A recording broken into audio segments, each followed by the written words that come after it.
Welcome to Parsec's April 16th meeting. Parsec is a 501c3 nonprofit organization promoting science fiction, fantasy, and horror in literature, media, and music for over 30 years. Our mission is to promote awareness of the richness of speculative fiction as literature, art, and music, further general education in the sciences and art, support contributions, both scientific and artistic, to society, and to espouse the enjoyment of speculative fiction as literature, art, and music with others. Today, our guest is New York Times bestselling author Jane Lindskold. Jane will introduce her new Overwear series. Library of the Sapphire Wind came out in February, and Aurora Borealis Bridge has just been released. I just got my copy for my Kindle the other day. And she'll also talk to everyone who's here, and you can ask her questions. Just as a reminder, a Parsec board meeting follows the regular meeting. So after we close things up, board members and anybody who's really interested in boring stuff can stick around. Hey, Jane popped in. Hi, Jane. Hi. We're trying to change the window. For some reason, Jim put it up with him. Okay, well, I see you. Okay, Parsec meetings are always free to attend and open to the public. Support us by becoming a member. Dues are only $30 a year. Add $10 for associate voting membership in the same household, and we'll provide a link for that. Don't know if your membership is current? Check out a view-only membership list at the link that we will provide in the chat in a while. Amazon Smile is a great way to support Parsec. Sign into your Amazon account and choose Parsec as your charity of choice at the link we will provide. Every time you shop at Amazon Smile, a portion of your order total will go to support Parsec.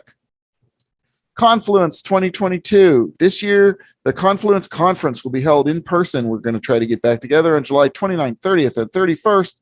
Our guest of honor is Neil Clark, editor of the Hugo and World Fantasy Award-winning Clark's World magazine. Featured music guest is Tim Griffin. Scott H. Andrews of Beneath Ceaseless Skies is the writing workshop facilitator. You can visit the Confluence website for more information, and of course, we will provide you with a link. Parsec Annual Picnic, Saturday, August 20th. Parsec is registered for the large pavilion in Dormont Park on Saturday, August 20th. Starting time is noon to the close of the park at 8 p.m. Okay, I'm going to read a little intro for Jane and get things rolling, and then we'll hear from her. So, author Jane Lindskold is known. This is from your encyclopedia or Wikipedia page, by the way, Jane. Author Jane Lindskold is known for her literate science fiction and fantasy novels that blend meticulous research, compelling plots, and convincing characterization to create works that live in the imagination long after the final page has been turned. For Lindskold, quote, "Succeeding at the challenge of making the unreal real is one of the most enjoyable things about writing in this genre. Whether writing in collaboration, as she did with Roger Zelazny and Donnerjack, in standalone sci-fi and fantasy tales such as her early Brothers to Dragons, in companion volumes such as Changer and Legends Walking, or in multi-volume saga like Firekeeper, Lindskold treats her readers to that self-imposed precept of making the unreal real." From the author notes on your website, "I like the freedom of building believable societies and characters. It's the closest to creating myths and legends, the road that led me to SF and fantasy a long time ago, and that I'll ever have." Now, I've been friends, and my wife Jane have been friends with Jane Lindskold for a long time. We met back in the mid-90s when we were working in computer games, and Jane Lindskold and Roger Zelazny were working with us on a game called Chronomaster. So I want to just start off by taking it in that direction a little bit. I want to kind of show you, this is a box of Chronomaster, the CD-ROM computer game from 1995, 96, I believe. This is the novel that Jane wrote accompanying the game, Chronomaster, which I still have a little bookmark in. I still reread that from time to time. And that was just at the early stages of computer games, when we were still trying to figure out how computer games worked and to make adventure games function. And we were very successful with Chronomaster. And first of all, it has its own Wikipedia page, so you can go and look that up. But Chronomaster was a runner-up for Computer Gaming World's 1995 Adventure Game of the Year Award. And it was also nominated as Computer Game Strategy Plus 1996 Adventure Game of the Year. So we almost made it to the top level there. And one of the things is that that game is still influencing people, and we're still hearing from fans even today. And just in the last week, Jane was kind enough to let us know about a communication that she had from a fan of Chronomaster. And I just wanted to read a few excerpts. They wrote a nice long email. I want to read a few excerpts to you. So this is from a Chronomaster fan. I picked up Chronomaster in either 1997 or 1998 while I was in high school. To say the game captivated me would be an extreme understatement. As time went on, I enjoyed the game more and more. I replayed it again just this week. And even still, I find new solutions to the obstacles. Imagine my delight when I showed this to my wife for the first time, and her initial reaction was, "Is that Ron Perlman? And that other guy, isn't that Brent Spiner?" I got the game before getting into Star Trek, TNG, and of course, seeing Hellboy. All this is to say that I want to say thank you very much for creating this game. Jester is my favorite. That's one of the characters in the game. That is like a computer personality for a personal digital assistant. And he says, I vowed as a teenager that if I can ever write a voice interface to my computers, I'd name it Jester.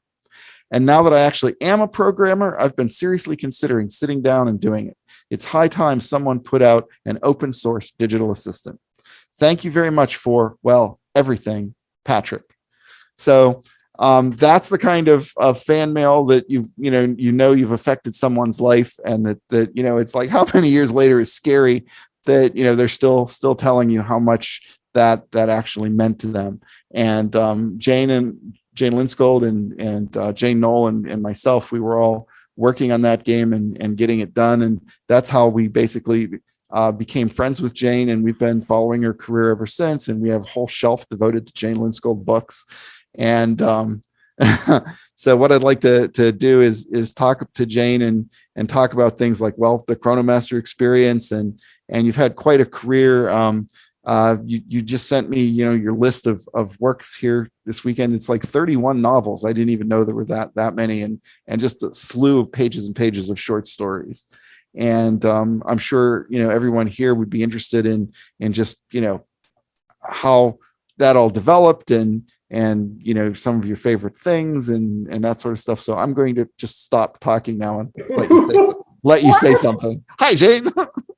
Stop talking. Okay, let me tell you a couple of things.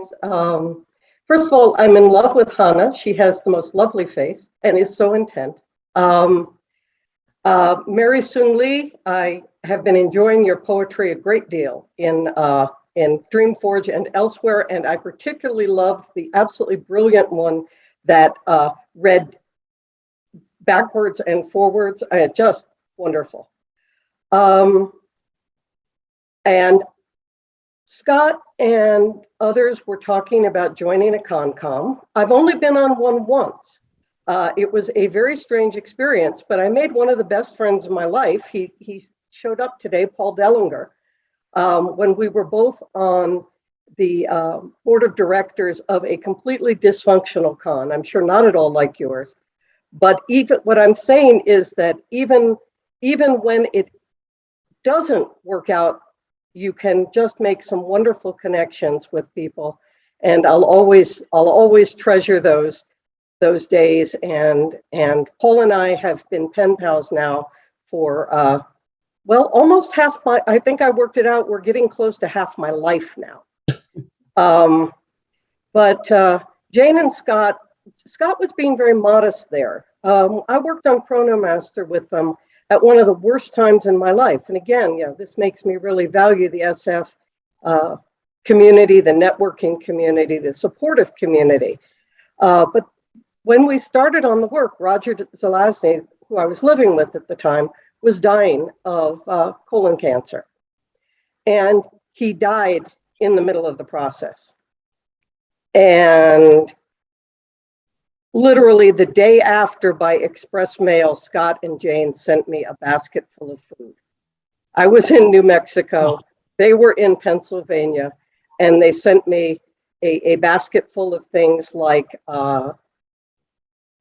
pasta and hard cheeses and stuff like that. I literally, probably would have stopped eating, but there they were, putting food on my doorstep. And my favorite coffee mug for events like this, it's got a bunch of my book covers on it. And this was made by Jane. So you can't trust me as a source about them. Obviously, I think extremely highly of them. So Scott, where would you like to start with questions? Well, just because everybody's not as familiar with your career, just talk a little bit about. So you got into it like you were just getting started around the time of Chronomaster, and then you've written a number of standalone novels, and you've written some series, and we're really big fans of the series that you've written, like especially starting with Changer and Changer's Daughter, the Athenor series, and Firekeeper. We have every single Firekeeper book. Just talk about maybe the difference between writing a standalone and getting into a series, and not only what that's like to you, but what does a publisher expect and all that kind of stuff. Folks, feel free to interrupt if I lose you, because that's a dissertation right there. That's just the first 2 minutes. Okay, so what we're looking at here is, how did I get started on this? I've always been a science fiction and fantasy reader. When I went to college, I went directly out of college into grad school.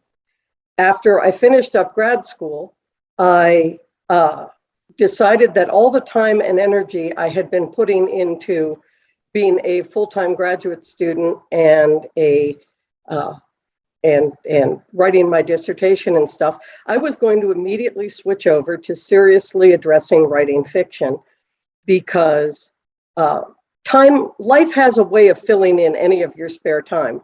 I would guess there were a few retirees out there who have discovered, how did I ever have time for a job? I mean, it's what my husband keeps saying. Is like, how did I ever have time for a job? My life is completely full right now.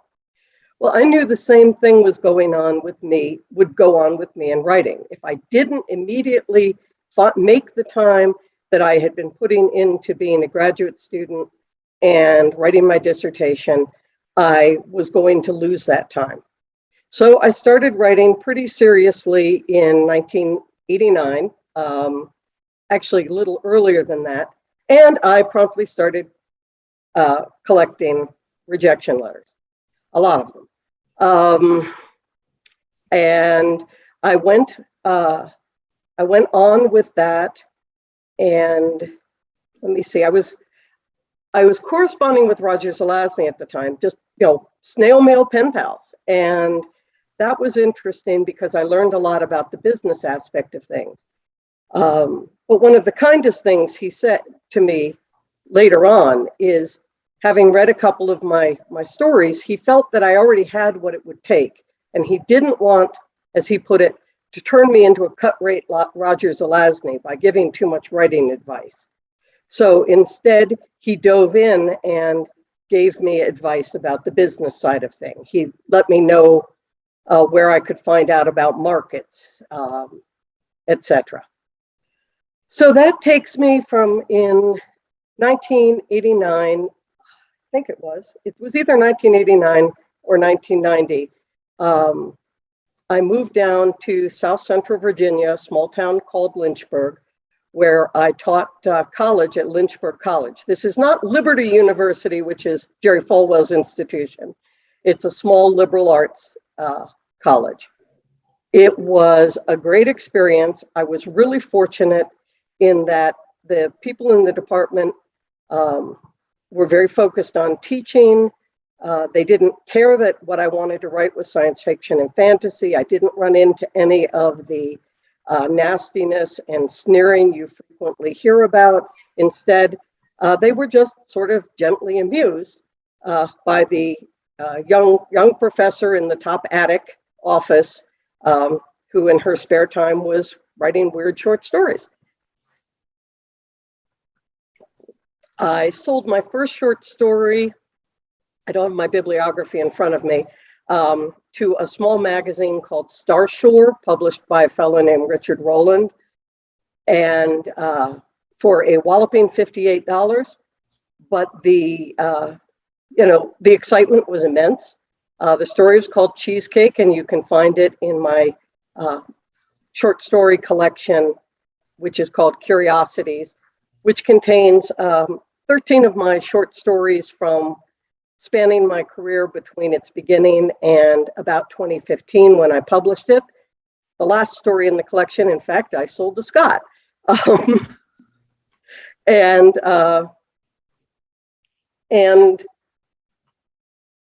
in the mail, I wrote Roger out with great excitement to say, I've sold a story, I've sold a story. And in the return mail, I got a tax planner and a note saying, congratulations, lady, you're a professional now, keep track of your expenses, which was actually pretty fantastic. So I went on teaching college and writing in my spare time, and eventually sold several more short stories. I think the next one I sold was called Beyond Tomatoes and Snapdragons, to an anthology called Dragon Fantastic, edited by the late Marty Greenberg, who did a heck of a lot of anthologies in the 90s and early 2000s. I would say if I had to count, about half of my short story sales was in a somewhere involved with Marty Greenberg project. Many of these were cold submissions. I was not using any inside track. I'd get Locust magazine and I'd look and see, you know, such and such sold an anthology to such and such. And if I had something that I could make work, I submitted it. So this was no, you know, insider track. In fact, except for a very small dysfunctional science fiction convention, I really wasn't involved in the fan community much at all. My first novel did have a bit of luck help it get going. It's called Brother to Dragons, Companion to Owls, and it was not the first novel I wrote, but it was the first novel I sold. That's something I really, really want to stress, especially when I see fresh-faced people in the audience who might be trying to get their career off the ground. Most authors' first novel sold is not the first novel they wrote. I did eventually sell the first one I wrote, but that would be book 3, and it would be much changed and much expanded. So I sold Brother to Dragons, Companion to Owls, followed by Marks of Our Brothers, followed by Pipes of Orpheus, and I really should print out my own Vita because I can't keep track of it anymore. But for a long time, I did standalone novels because that's where my ability level was. I really think that the most discouraging thing I see about writers who are getting started and writers who are,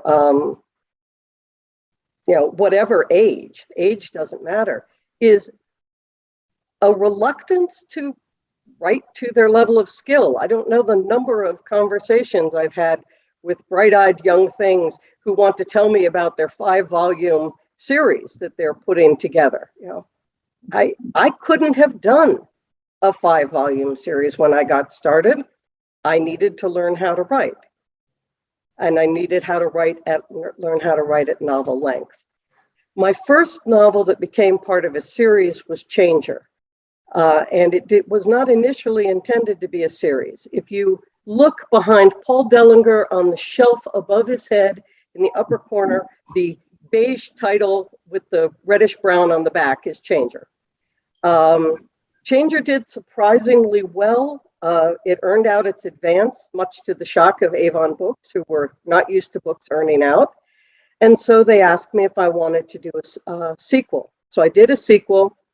And it was published under the title of Legends Walking because someone in the upstairs attic, for some bizarre reason, felt that giving it a title that would let anyone know it was a sequel to Changer was a stupid idea. My original title was Changer's Daughter, and when I released a reprint of it some years ago when I got the rights back, I gave it back its original title because it makes sense to me that people can figure it out.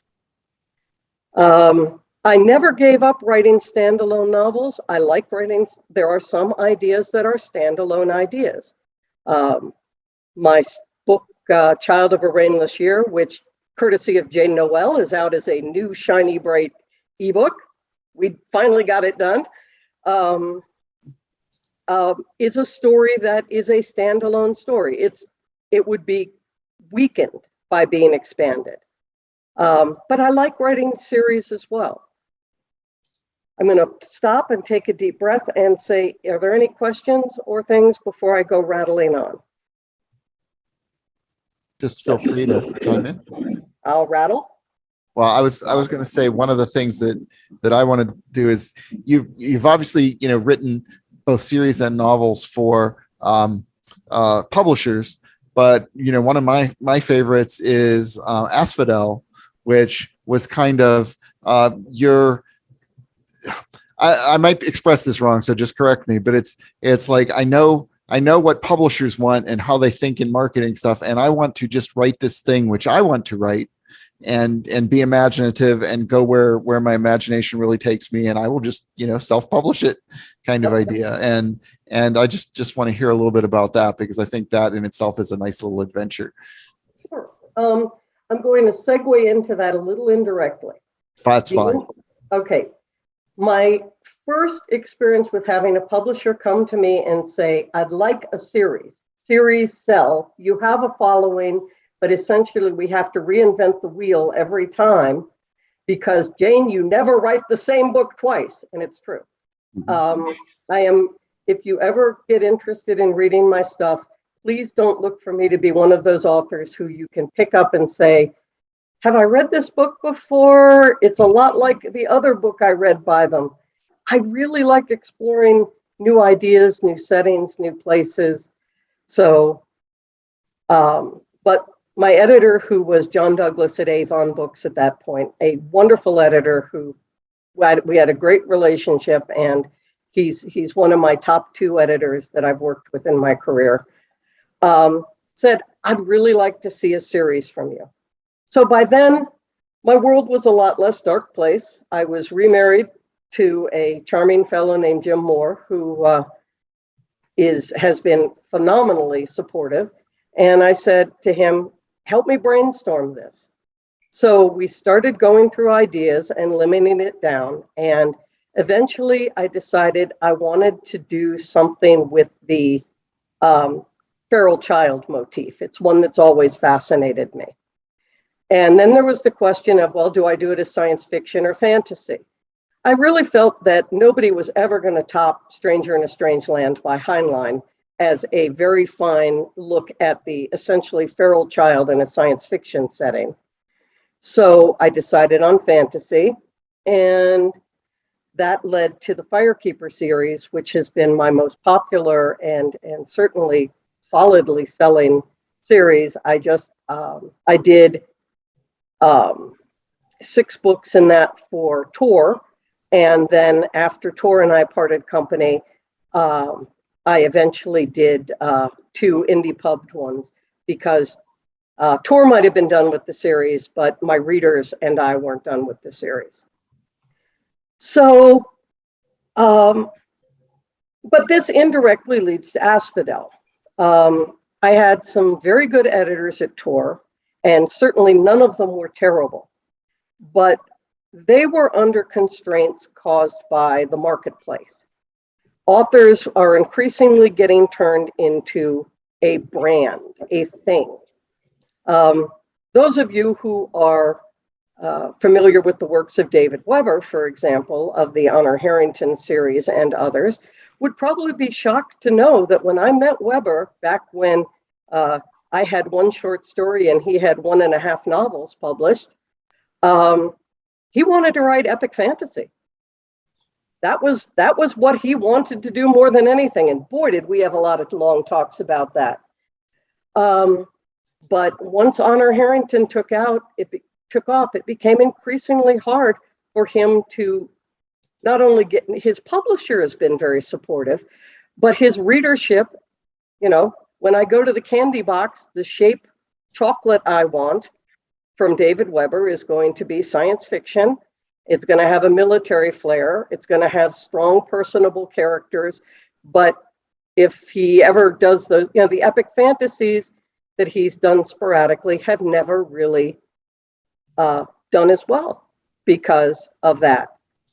Well, I'm kind of stubborn in my own way, and I was burning out. I was getting very unhappy about writing. I didn't want to write, and I really was getting tired of publishers telling me what my readers wanted from me, and then refusing to follow me through when I wanted to do it my way. So, like I said, I'm married to a wonderfully supportive human being, and I just said to him, I want to go back and I want to write. I want to write. I want to write the way I used to. I want to write longhand. I want to write whatever the hell I want to write. And I am not going to worry about a marketing box for it. I'm just going to write it. And that became Asphodel. I wrote it longhand, starting in, I had some notebooks that were partly filled, and I just started writing longhand with my box of colored pens next to me, and I'd write a pen dry, switch colors, and keep on going. And it was not only a great deal of fun as a book. I love Asphodel, but it reminded me why I loved writing. And my agent at that time, Kay McCauley, who died in I think it was November 2020, read it and said, I could probably place this with a small press. And I said, thank you, but I think I'm tired of people trying to pound my square pegs into round holes. I think I'm just going to indie pub it. By then I had a certain amount of experience with that from having gradually, Kay had got me back the rights to some of my backlist. So I had gradually learned how to do my own work. And so that's why Asphodel is not indie published because no one would take it. It's indie published because I wanted it to be the way it is. Whew. Any questions, comments? Boy, I'm scaring y'all. Okay, well, that's what I'm here for. I wanted to ask a question. Go for it, Kevin. You said something that kind of intrigued me. That you said it doesn't make any difference about writing standalone. Sorry, I love your calico. She's got to flash her buns at me. She just so friendly. But you said writing to your own level, and I was kind of intrigued by that statement. How does one determine one's level when one is writing? For me, one of the things was learning to master what was needed to write a good novel. Steve Sterling, who writes as S.M. Sterling, has commented that to have a multiple point of view book and really have the characters be characters rather than just walk-on spear carriers, they should have, they should be allocated, 100 or 120 pages of material, plot line, etc., built around them. And while I'm not quite sure I've ever counted, I do agree with him. For me, the breakout, jumpstart my learning experience as a writer was finishing Donner, Jack, and Lord Demon for Roger. Now, when Roger died in June of 1995, he had spoken with both his agent and his publisher and said, I've got 2 books that are in process and I don't outline. The only person who has any chance of finishing these books as I wrote them is Jane, because she's the only person I've ever talked to about them. So despite the fact that I'll spare you the soap opera, but I'm sure Scott and Jane remember it, related to the fact that Roger's official estate did not particularly like me.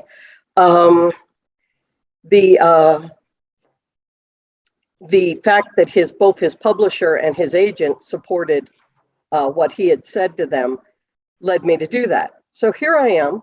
At that point, I actually, despite what Scott said at the time I did Chronomaster, I actually had 3 or 4 published novels and a fair sheaf of short stories, plus a fair amount of published academic fiction and nonfiction.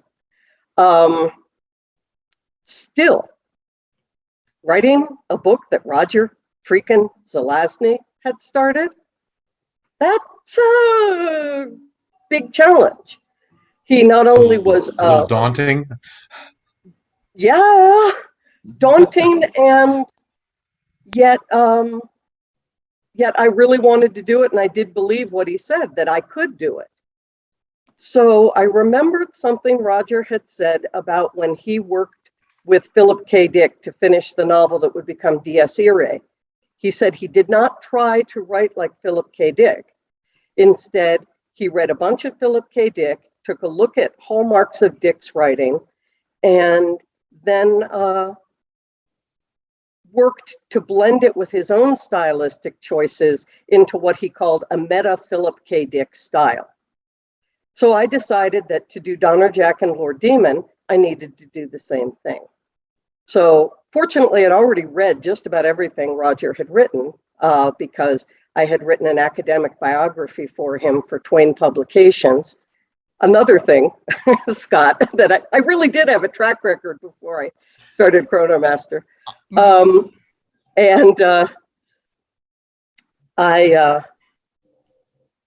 set to work. I took a look. I looked at Roger's various quirks. But the big challenge for me, and this goes back to your question about how do you know what you're up to, was that Donner Jack had been written with multiple point of view characters. And up till that point, I had never written a novel with multiple point of view characters. And I had to make the jump because changing it to a single point of view would have completely changed the novel. So that was my big jumpstart into challenging myself to level up, as gamers today would say. And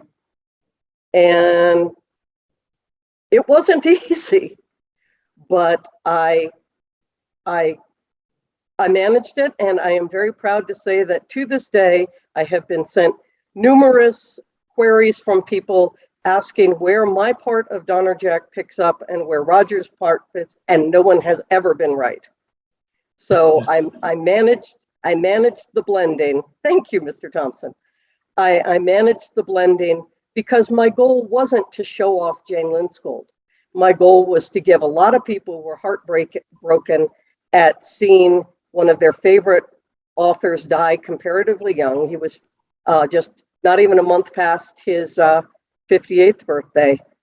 I wanted to give them 2 more Roger Zelazny books. That was my gift to him and to his readers, but the return gift to me was, boy, did I really have to learn up my skill set. The thing that I find concerning about new writers, neo-writers who want to tell me about their 5-volume trilogy that will involve a cast of thousands is maybe we should try, 1 and tighter focus. And maybe it can be the first book in your series. Even writers like David Weber, who now write, books with casts of thousands, go back to his earlier ones, take a look. Much tighter focus, much more learning how to do it. One of my favorite of his early novels, Path of the Fury, is almost claustrophobically close point of view. So does that answer you? Thank you, sir. And I would like to circle a little bit, reference back to like what you're talking about with David Weber and the work you've done in his series. And this comes back to a personal experience where at some point in early Dreamforge, I was trying to get you to write a story, and I know you were really busy, and I think I said something like, well, let's write a story together and I'll do like half the work. And you kind of smiled and said, oh, something like, dearie, you think that is easier, don't you? And you had to explain to me that no, writing with someone is not easier, and it's not splitting half the work. It's a real thing. It's a chore and an experience. So why don't you explain a little bit about that? Because we have like tree cats and fire Yeah. season, and how does that experience go? Okay. I'd still write a story with you, Scott, just on the general understanding that it's going to be more work for both of us, especially since we're both stubborn cusses. Okay. David Weber and I met many years ago when the world was young at a small convention in South Carolina that I'd gone down to in large part because I was interviewing Roger, who was their guest of honor for the academic biography I was doing at that point. And since he lived in New Mexico and I lived in Virginia at that point, South Carolina was a pretty good midpoint meeting. And at that point, I had one short story published, or two, but I think the first autograph actually I ever signed for somebody who wasn't family or part of my local community was for the woman Weber would marry many years later. Boy, did I get to help with that courtship. She told me she was going to say yes before she told him. But we somehow hit it off really well. I don't know why, because we're very different people in a lot of ways, but we really hit it off very well. And, the friendship extended. We would meet at occasional cons, hit phone. This is when long distance cost money, as opposed to, having your cell phone. And if they're on your plan, you can talk. But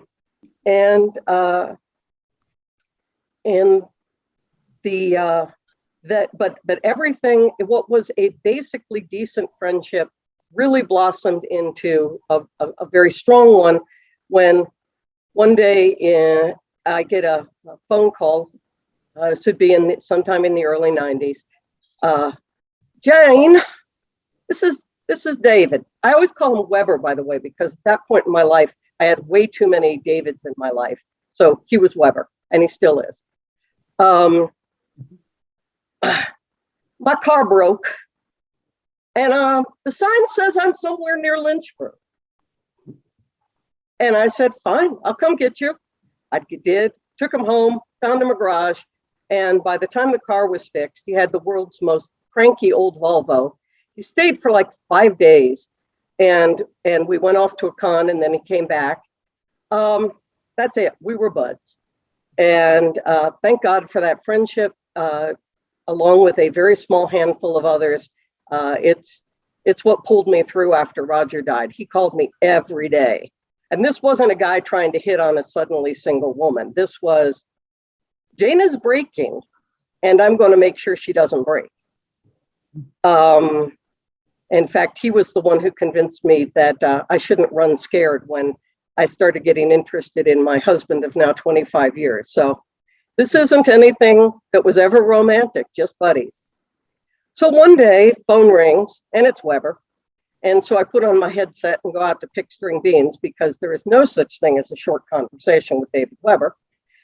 And in the middle of it, he says, look, YAs are hot right now. Tony Weiskopf of Bain Books wants to try doing something with the YA market. You love YA. And I've been thinking, I wrote that short story about Stephanie Harrington, honors something great grandmother, who was the first person to make first contact with tree cats. And wouldn't it be, and babble, babble, babble, and I'm there picking the string beans. And in the middle, he said, so we could do it together. And I'm like, okay, never really thought about it. At that point, I'd done a fair number of, I'd done 3 or 4 stories for the Honorverse anthologies, providing backstory to Queen Elizabeth of Manticore, among other people. And so I was pretty familiar with the Honorverse. And because this was a prequel, I didn't have to get the specs of 8,000 ships together and guns and all of them things. And because it was going to be planet-based, it was going to be a completely different look at the Honorverse. So the setup was he was going to do the first book, expanding the novella A Beautiful Friendship into a full novel. And then I'd come on deck for the second book. And I think second and third, I'm sorry, look at husband. He remembers these things better than I do.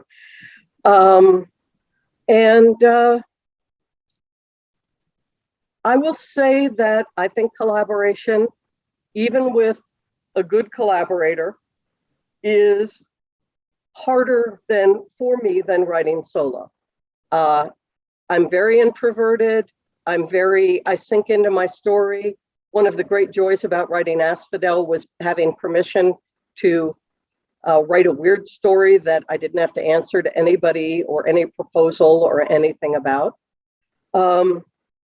Weber, on the other hand, loves to babble, loves to project things. We could do this and we could do this. For me, when I have a tight outline, I get bored. So we had to find a compromise way of working together. And then we had probably the biggest complication of all was that these were prequels, which means certain things were set in place that as happening in Honor Harrington's day, which meant we couldn't have them happen before that. And that was hard for me because personally, I can't imagine that humans and tree cats would have been communicating that long and taken as long as they did to reach certain points. I mean, there are times that I feel like I communicate with my 3 domestic felines on a much higher level than Weber would let the humans and the tree cats communicate, because all the big developments had to be left for Honor and Nimitz several hundred years in the future. So that was a big challenge. The first book we did was Fire Season, which was set during wildfires that periodically hit Planet Sphinx. Since I live in wildfire country, that was a fairly good setting. The other challenge that was hard is that Weber is not, he's a really good person to work with, and by goodness, God, if he has an issue with something I've written, he will walk on his hands and do somersaults in an effort to try and find a way to make my idea work. But that said, we still run up into cases where he has to say, sorry, this won't work in the Honorverse and all. So our most recent project will come out in June. It's called A New Clan, and and we have 2 more on deck. I don't know when we'll get to them because, as some of you may know, Weber had COVID pretty badly at the end of 2020. He was in the hospital for 9 days, and being sick kind of slowed him down. So A New Clan, I'm pretty pleased with it. I really felt we went out of our way to meet each other and write a book that could only be written by both of us working on it together, rather than me filling in the blanks on his outline or him throwing his hands up in the air in despair and putting up with me. So, but that's why I find collaborating hard in those particular cases. I've also collaborated with Fred Saberhagen, who was a dear friend and neighbor. In fact, the last story Fred published, Servant of Death, was a collaboration with me. And that was, again, an interesting experience, but different. And so, yeah, collaboration, unless it's really a junior-senior thing where one person is providing the details and the other person is filling in the blanks, I think is a greater challenge rather than a lesser challenge, and one that calls for a lot of respect on the part of both writers. Okay, Scott. Okay. I got one. Or am I? Or Go is there ahead. room for any more? Go Mr. ahead. Harden, please. Yes. I couldn't get it firm enough to really make it into a question, so I'll just kind of toss out the idea, and you can go wherever you want with it. But you talked about novels versus series, and being relatively early in my, well, not early in terms of years, but early in terms of what I've written so far. I'm working on my third novel, and they've all been standalone, partially for the same reason as you. I like to try something different each time, so they aren't in the same universe or anything. But also, every time I go to one of these conferences, I hear everybody talking about how series sell and series do well. And so in the back of my mind, I keep thinking, well, what would I do, if I were to leap off into either a trilogy or a series? But for those of us who haven't got a following at this point, it's a little intimidating to write a first book, having it be part of a story arc, because there's going to be more. And then the first book doesn't go anywhere because I don't have a fan base and maybe the publishers don't care for it. I'm like, well, now this first book sort of has a dead end and it doesn't go anywhere, and maybe I shouldn't have started that way. Is there any, for someone who's early on, I'm not sure what to do with the concept of a series. Absolutely. This is wonderful, and I can give you a lot of encouragement. Series is one of the most deceptive terms out there, because series can be something like, this is too fat to publish as one book, which is the case with my new release, Library of the Sapphire Wind and Aurora Borealis Bridge. So we need to break it into 2 books. But series can also be like, is commonly done with mysteries. We have this a suite of characters who will appear and reappear. We have a setting that'll be commonly shared. We have a background that may develop, but each book is its own story. And that's what I did when I started the Firekeeper series. I used Dorothy L. Sayers and her Lord Peter Wimsey books as my emotional touch point, because each one of those is its own discrete novel in terms of the problem that is within the novel, but the characters and some of their issues continue. Peter Wimsey has, what today we would call PTSD, and he doesn't magically get over that. He has issues with his family, not wanting, except for his great mom. I wish the Duchess of Denver was my mom. Except for that, wanting him to, for goodness sake, Peter, can't you be respectable? But so what I did, and what I think you could do, is come up with a setting that won't bore you. Come up with a setting that stimulates and excites you. Come up with characters who you don't mind spending more time with, but write your book as having its own standalone plot arc. In this way, you aren't left with the feeling of, gee, the editor didn't like it, and now my characters are forever trapped outside the mines of Moria, and we're never going to know what happens. So you have a really good situation to set up, and you can come back to it. And the great thing is if that first book doesn't find its readership initially, so write your next one. And eventually, as you find your readership, people will be going, hey, I really liked, exploding nebulas of the dark side of the moon.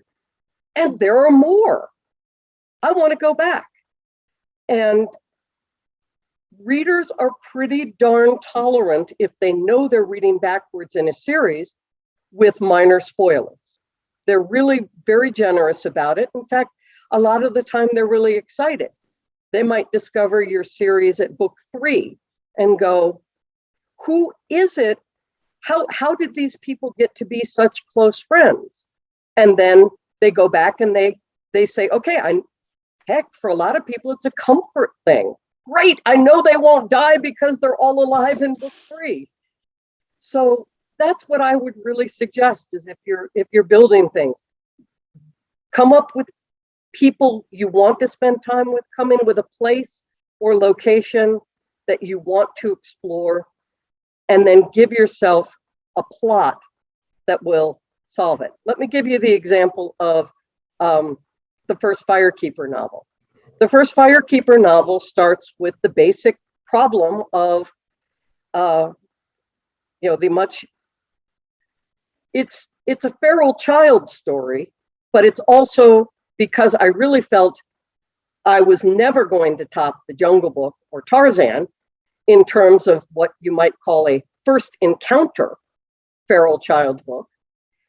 I wanted to provide it with a framework for why were they stumbling across this young woman who'd been raised by wolves. And I decided it was because there was a contested throne, and one of the people involved didn't have a horse in the race, and decided that I'm going to go looking for the one remaining surviving heir of the king so that maybe I'll have a horse to put in the race. And well, it doesn't hurt the fact that the man who's missing is also my brother-in-law, and I've long wondered what happened to him and my sister. So, and in the course of this, they find this peculiar 15-year-old girl, clearly a survivor of the colony expedition that had gone over the mountains in defiance of the king, the only survivor. It's pretty heartbreaking for them when they realize they're never gonna find them. And by the end of that book, Firekeeper has decided that humans are at least interesting enough to spend some time with. The question of who's going to be the king's heir has been resolved. So there's a closed story arc, but there's a lot of other stuff still left to be explored. The relationships with neighboring lands, et cetera, et cetera. So that worked very well for me. Brandon Sanderson faced the challenge of, when he took over the Wheel of Time books from Robert Jordan, of been on a bunch of panels with him, and he is just a really nice human being. Really, really nice, really supportive of the larger community. And he said he had to face the fact that, unlike when he was writing his own solo work, there were a lot of books in front of this.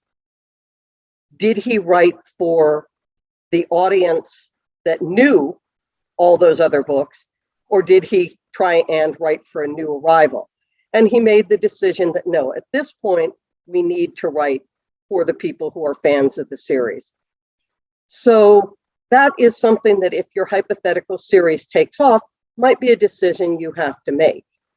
I certainly, I managed to avoid it mostly in the Firekeeper books by switching settings, keeping some of my key characters, but switching locations. I hate to say it, but I've never been a fan of we're going to stay in one little place and get, microcosm until, every minor character and every mouse under the floorboards has had its own story told. I was always a big fan of, Fafford and the Gray Mouser and such, what's over the horizon, what's over the hill. So though the Firekeeper books do fall into settings, I tend to feel that most of the time, if people don't mind spoilers, they could pick up at any time. And because it goes on. But Shannon McGuire's like she did the October Day book. And right. I haven't read all of them by any stretch because there's many of them, but I get the impression they're a little more like what you're describing. Each one is its own story. Like, I read the first one and it wasn't like, oh my God, if I don't pick up the second one, I don't know what happened. It was like, it was its story, but there's like 14 or 15 books in that series at this point. and each one of them stands on its own? I don't know. I haven't read. I've Yeah. only read Rosemary and Rue. Okay. I like some of Shannon's work, but you know, contemporary fantasy of the elf romantic type isn't necessarily my flavor. By the way, I think I finally figured out how Shannon Maguire can write as much as she does. She's actually identical triplets, all of whom are extremely talented. Yeah. Boy, does that woman, I mean, she really It does writes. right. Yeah. And she Yeah. writes, and she's very, very, very talented, but I don't think she sleeps. As long as she doesn't try to collaborate with herself, it would only slow her down, right? No kidding. No kidding. Actually, but you know, yeah. So I only read Rosemary and Rue. I liked it well enough. But you know, I didn't feel a desire to go on, so I can't really answer to your particular there. Yeah, I did want to go on in that series. I really enjoyed that one, and I enjoyed the characters a good bit. It's just time that I didn't get back to that one. You know, too many other ones. Yeah. Well, let's start before we run out of time. Let's start talking about your newest books, like Library of the Sapphire Wind and Aurora Borealis Bridge, which we had a lot of fun because we got to see that in beta when there were lots of typos and you. Yep, typos. Here we go. Library of the Sapphire Wind and Aurora Borealis Bridge were written with no intention of trying to sell them for publication. I was actually going to indie pub them, if at all. Oddly enough, Jane mentioning Shannon Maguire.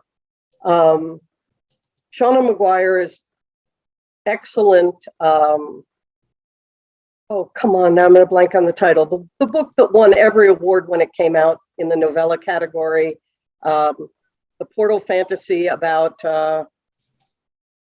Every Heart a Doorway. Excellent, excellent book, and one of the few times in recent years where I felt like a story that won all the awards really deserved it. But it led to a rash of portal fantasies, some of which were excellent. I really liked Ursula Vernon / T. Kingfisher's Orcus in Summer, and a lot of which were pretty awful. But whether awful or good, they all featured characters who, if they were 20, we were lucky. And I found myself thinking about, I want to go on a portal fantasy. Why in heaven's name would anyone ever want a bunch of kids solve their problems? For goodness sake, they're far too worried about things like, will I get a date to the prom? So I decided I wanted to write a portal fantasy in which the characters brought through the portal would be women of a certain age. The young one is in her 50s. Next one's in her 60s. Next one in their 70s. But I love young people. I taught college and got great appreciation for that wonderful age group where they're smart as adults, as sophisticated as adults in some things, and absolutely clueless in others. It's a wonderful age. And so I decided that I would have an ensemble cast, my 3 people summoned from our world, and 3 people from the world that they were summoned to. And they would have adventures. And I would allow myself to do something I really hadn't allowed myself to do to that point in my career, which is go magic heavy. On the whole, I tend to write fantasy that, as Patrick Nielsen Hayden put it, one of the editors at Tor Books, you write science fantasy. It's fantasy, but there are rules, and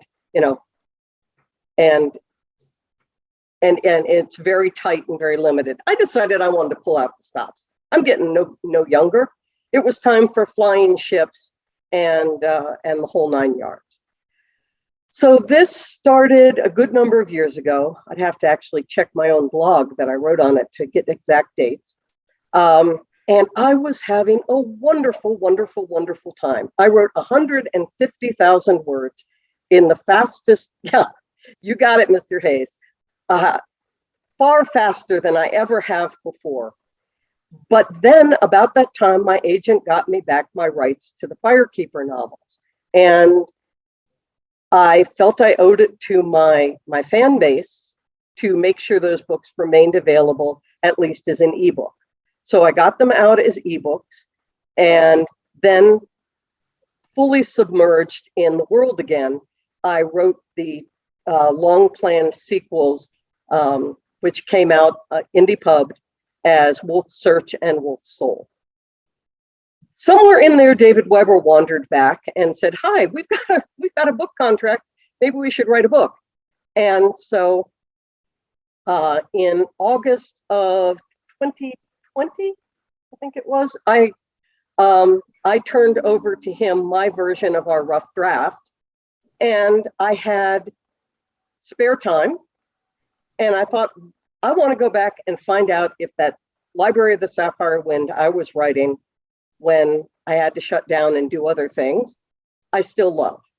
Not only did I still love it, I was over the moon. I was so excited. And the ending had been almost, it wasn't outlined, but it was not filled in. All the plot elements were there, all the setting elements were there, but I needed to get done so I could do other work. So I wrote sketchy and sloppy. So I went back over it, I revised and expanded, and all of a sudden, it was way too big to be published as one book. The current market, the day of the doorstop is at least currently over, unless you are someone like David Weber or Brandon Sanderson, or a handful of others. Bookstores do not want to give that much shelf space to it, and with paper shortages and things, it's a serious issue. So I knew I was going to have to do it as two books, which meant finding a break point, finding a way to build a new opening. And somewhere in the course of this, since I was working with Tony at Bain, I thought, okay, what the heck? I'm in love with these books. I think other books would be in love, people would be in love with them. I'd really like them to possibly reach a bigger audience. Let me send it off to Tony. So I sent Tony the same beta copy that Scott got, typos and all. Mentally, I didn't think there were that many. Just teasing. I know. And I basically mentally earmarked that I would give Tony about the same amount of time I would give my small handful of beta readers, including Paul up there, and who catches my typos on a regular basis. And to my astonishment, Tony got back to me in less than a month, which for those of you who have been running cons and stuff for years, you know that that is like one step short of a major miracle. Not only did she have an offer for me, and it was dollar poor, I'll admit that. She had a place for it on her schedule. And she said, because these two books are so closely related, I want to bring them out closely together. We're going to bring out one, and then we're going to bring out the next one 2 months later. So that reader, yeah, okay, Mr. Hayes is shaking his head. He understands why, even though this was a dollar poor offer, I went, I'm hearing enthusiasm here. I'm hearing somebody who is as excited and in love with these books as I am. And so Jim and I sat down on our porch and we had a long talk about finances and could we afford to do this? And like I said, he's marvelously supportive. And so I said yes. And then basically 2021 was spent getting those two books ready for market and getting and working with Weber on a new plan. I didn't write a heck of a lot new that year, but I love them. They are, I wish I had it in front of me, but you can take a look at my blog and read one of the most recent feedbacks I got, which is from a cranky New Zealand reviewer who also happens to be a friend, but like all my friends, has permission to tell me when something doesn't work for him. Like he absolutely hates Firekeeper. Won't read those. And he loved them. He loved them. And he's a guy. And yet the main characters are old women and kids. But he caught it. It's fun and adventure with a lot actually to say about other things running underneath. They're the kind of thing where you find yourself watching a really good episode of your favorite TV show or reading a really good book, and then you're all caught up in the adventure and the excitement. Then afterwards you realize you're thinking about it. That's the kind of books they are. So that's how they came to be. And Library of the Sapphire Wind came out in February. Cover art is by Tom Kidd, who, though he was not completely accurate in his depictions of things, he caught the sense, he caught the mood, which to me matters a lot more.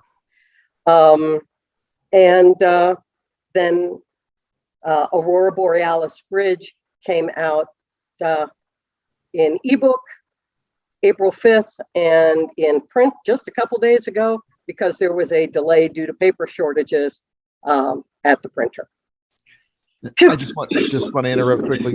I'm an old guy and I really love these two books, but there's even a level beyond the idea that you have these older women who end up being mentors to the younger people. And what I really love about this is that the younger people are put in a position of having to understand what their parents did and how the that's generation. A spoiler. That's a spoiler. Wow. That's a spoiler. But the idea that they don't find that out until about halfway through the first book. Okay. but that idea of there being a part of a tapestry rather than just being, hey, we're just the heroes who are here to see the problem for the first time and solve it. That's one of the things I really love. So there is a reason why the Library of the Sapphire Wind is involved. And yeah, the other question, other than why don't portal fantasies ever get written about people who aren't kids? Well, for one thing, it's really hard to separate adults from their lives. Oh my goodness. The other is why I really wanted to write a book from the point of view of the mentors, rather than have the mentors be, the mysterious and always helpful or sometimes helpful Gandalfs and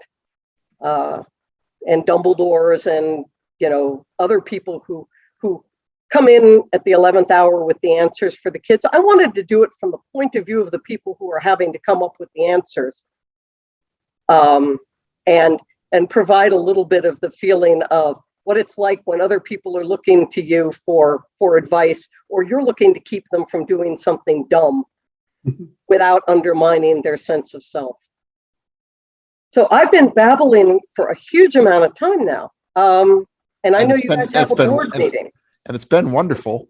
Let's see if there are any final questions. Anybody wants to ask anything or make a comment?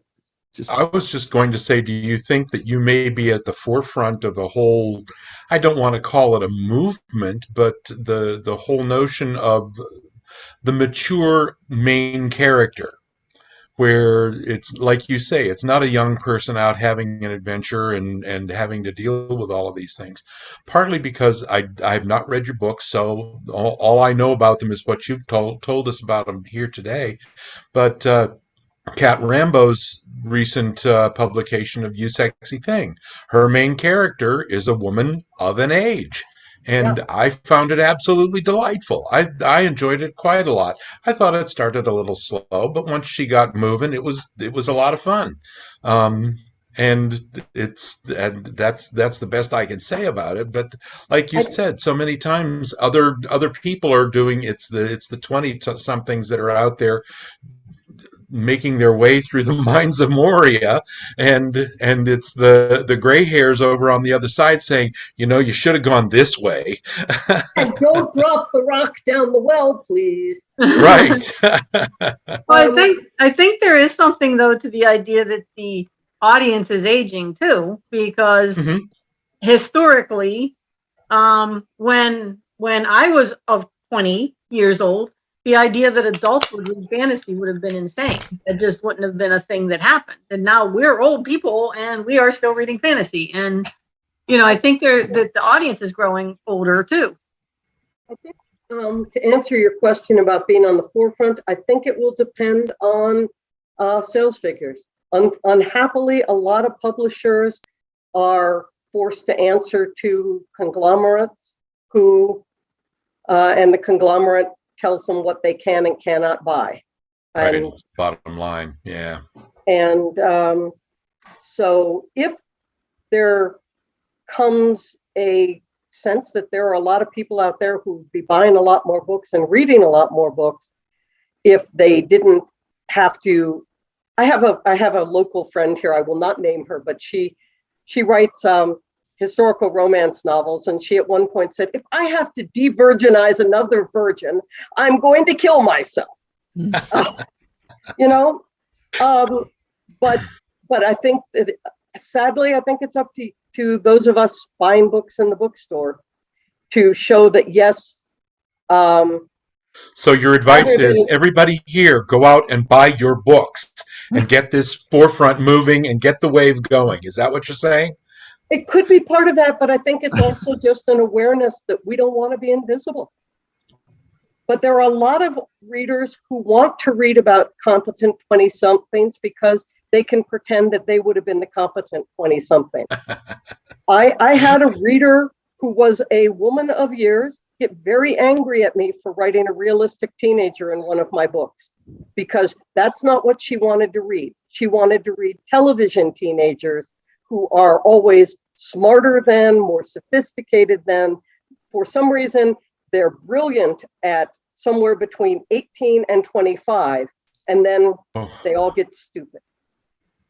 I thought that was due to Disney. That they started out brilliant at about 14, and by the time they hit 22, it was all gone. Yeah. Now, I want to sign off with just one quick thing, because you guys do have your meeting to do. Some people are too shy to speak, even with like a dozen people in front of them. Monday through Friday, I always answer my email.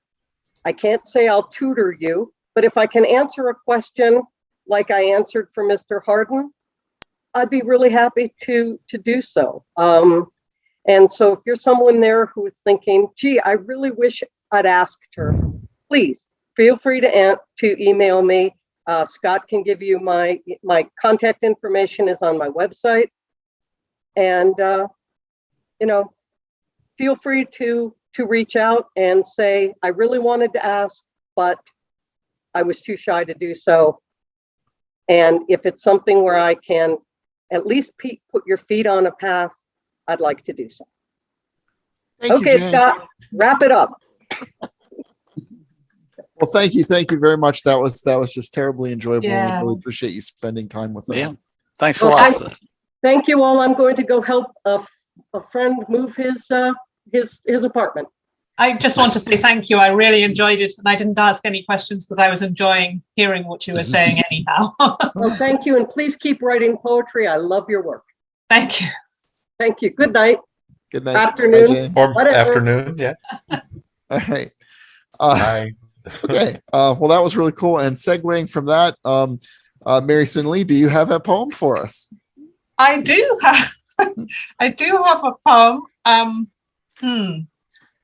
I've either got one that's slightly serious, I suppose. I don't know. Okay. This is a difficult choice. Okay, I'll read the shorter one, which I think is mostly not serious. Vintage science fiction. Oh, this appeared in Starline. I ought to give credit. Vintage science fiction. For sale, time machine, slightly dented, Purchaser assumes risk of paradoxes. For sale, rocket ship, silver and red, jumpsuit, the stars your destination. For sale, telekinesis plus telepathy, 2 psi powers for the price of 1. For sale, working Martian canal system, flying saucers, little green men. For sale, used von Neumann machines, death rays, masked robot soldiers. For sale, matter transporter, Ansibles, personal jetpacks in every color. For sale, elitism, discrimination, stereotypes, our fears, our hopes. That's it. Wow, that's really nice. You picked the right one. That is excellent. Has that appeared somewhere at this point? Yeah, that came out in Starline in the spring issue. I can't remember if the spring issue was March or April, but it's of this year, so it's recent. I love that. That's Those one are I will remember like later. It's like days from now I'll remember that. Thank you.